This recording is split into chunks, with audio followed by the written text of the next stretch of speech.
bien, bonjour à tous les amis.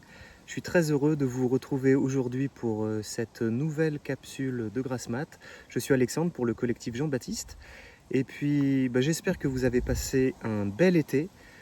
J'espère que vous êtes tous et toutes prêts et prêtes à rentrer avec beaucoup de cœur, beaucoup de joie et beaucoup de paix dans cette rentrée.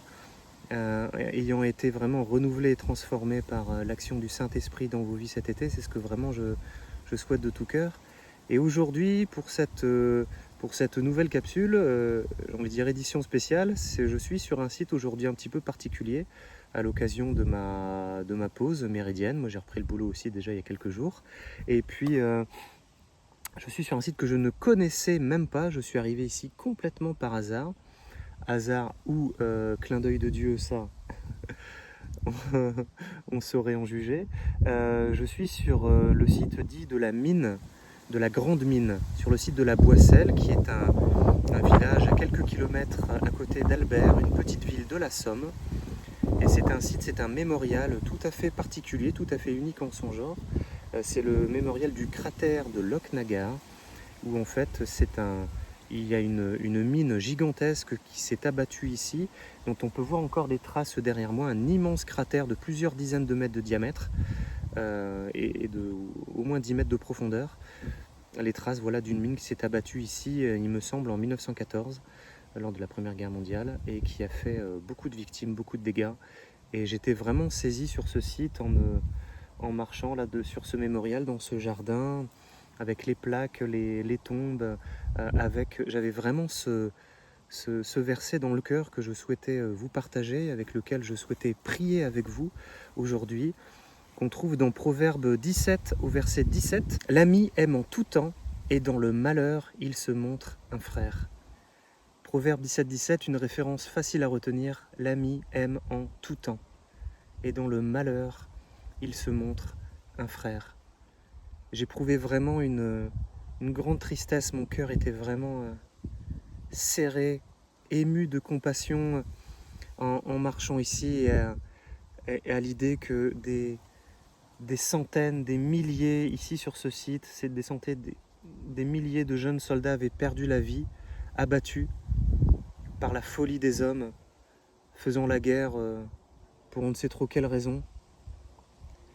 Et je ressentais vraiment aussi la tristesse du Seigneur pour toutes ces âmes, pour toutes ces vies brisées, pour toutes ces vies perdues. Et je commençais à méditer aussi sur l'amour de Dieu pour les hommes, sur l'amitié des hommes entre eux. Et j'avais vraiment au cœur de vous partager simplement cette pensée. Le fait qu'il est tellement important que nous, chrétiens, nous, disciples du Christ, peu importe où nous en sommes dans notre chemin avec Dieu, que nous soyons à l'image et à la ressemblance du Christ sur cette terre, que nous marchions en frères. Ça peut peut-être ressembler à un message bateau, un message que vous avez entendu 100 fois, 1000 fois, mais pour autant, c'est ce message qui prévaut et qui englobe vraiment tous les évangiles et toute la parole de Dieu, l'amour. L'amour inconditionnel de Dieu pour nous et l'amour auquel Dieu nous invite aussi. Il nous invite aussi à nous aimer comme amis, à nous aimer comme des frères. Je pensais aussi également que il était important que nous puissions nous aimer nous-mêmes. Car si nous ne nous aimons pas nous-mêmes, comment pourrions-nous aimer nos amis, nos proches? Et comment pourrions-nous alors même aimer nos ennemis? Comme le Seigneur nous invite aussi, aimez vos ennemis. Et il me venait aussi à l'esprit que pour parvenir à nous aimer nous-mêmes, il était important, capital, primordial, essentiel, numéro 1 sur la liste, de passer du temps dans la présence de Dieu, quotidiennement. Il est plus que jamais indispensable que chacun, où qu'il en soit dans son chemin avec le Seigneur, se mette à part. Parle avec Dieu comme on parle avec un ami. Passe du temps dans la présence de Dieu en méditant la parole. Parle à Dieu et écoute ce que Dieu a à lui dire. C'est ainsi que nous pouvons être transformés à l'image et à la ressemblance de Dieu, de gloire en gloire. Amen. C'est ainsi que nous pouvons vraiment comprendre et méditer sur l'amour que Dieu a pour nous. Et apprendre aussi peut-être à mieux nous accepter tels que nous sommes, et à mieux aussi accepter que Dieu nous transforme et nous façonne à son image et à sa ressemblance pour que nous puissions vraiment l'honorer, le bénir, être digne en tout point. Ça prend du temps, ça prend surtout beaucoup de résistance à faire tomber.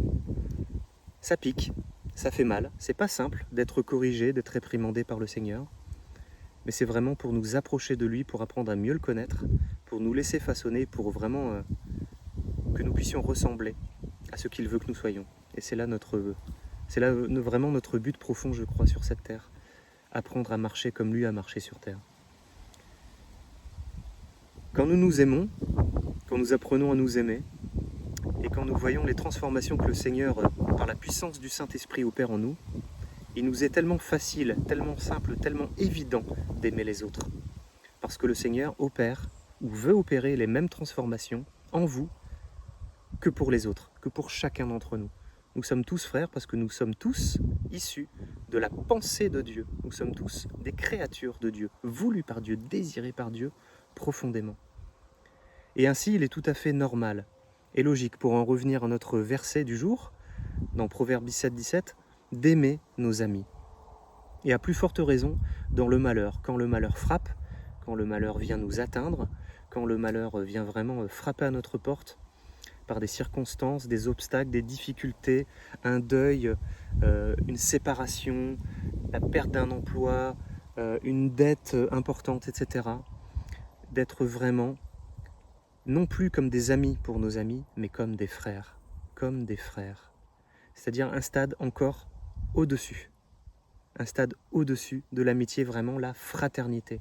C'est-à-dire c'est la famille, peu importe ce qu'il se passe, peu importe ce qu'il s'est passé, je serai là pour toi, je te soutiendrai, je prierai pour toi, j'agirai pour toi, je t'aiderai financièrement s'il le faut, matériellement si je ne peux pas, à la hauteur de mes moyens, je donnerai du temps pour toi, je t'hébergerai, etc.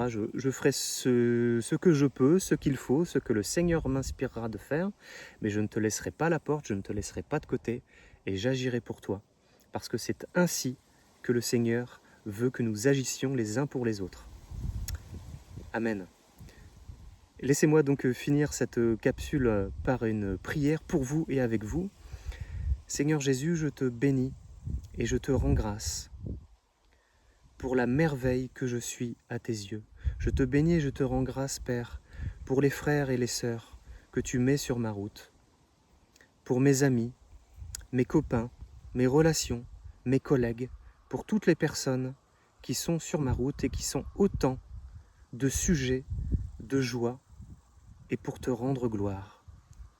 Je te prie, Seigneur, de me remplir de ta paix, de ta joie et de ton amour pour que je puisse aimer comme toi tu aimes, que je puisse voir les personnes sur mon chemin comme toi tu les vois, que je puisse prier pour elles, les assister, leur venir en aide et être pour elles un témoignage vivant de ton amour, que tu es vivant, que tu es ressuscité, que tu vis en moi et que la puissance de ton Saint-Esprit agit encore aujourd'hui. Seigneur, je te bénis pour toutes les personnes qui vont regarder ce message. Je te prie de venir les bénir, de venir les encourager, d'être à leur côté et de te révéler comme un Père aimant. J'ai prié dans le nom de Jésus. Amen. Bonne journée à vous les amis et à bientôt, vous êtes bénis.